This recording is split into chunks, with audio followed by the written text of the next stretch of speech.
Ito ay kinikilala bilang isa sa mga pinakamatinding pag-atake sa mga mamamahayag at ang pinakamasahol na insidente ng karahasang kaugnay ng eleksyon sa kasaysayan ng bansa.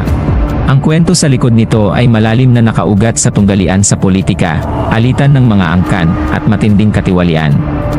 Nangyari ang masakar ng tambangan ng mga armadong tauhan na nauugnay sa pamilya Ampatuan ang konvoy ni Mangudadatu na kasama ang mga mamamahayag at miyembro ng pamilya habang papunta sila upang magsumite ng kanyang kandidatura.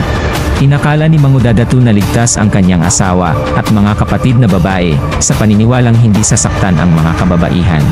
Sa kasamaang palad, hindi sila pinaligtas. Ang mga angkan ng Ampatuan at Mangudadatu ay makapangyarihang pamilyang pampolitika sa Maguindanao.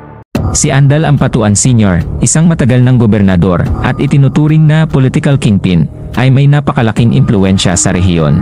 Nang si Esmael Toto Mangudadatu, mula sa karibal na pamilyang pampolitika, ay nagdesisyong labanan si Andal Ampatuan Jr. Para sa pagkapangulo ng lalawigan, itinuturing itong direktang banta sa kontrol ng mga Ampatuan sa rehiyon. Ang konvoy ay binubuo ng humigit kumulang 32 mamamahayag at manggagawa sa media na sumama upang mag-ulat sa pagsusumite ng kandidatura. Ito ang naglagay sa masakar bilang isa sa mga pinakamatinding trahedya para sa mga mamamahayag sa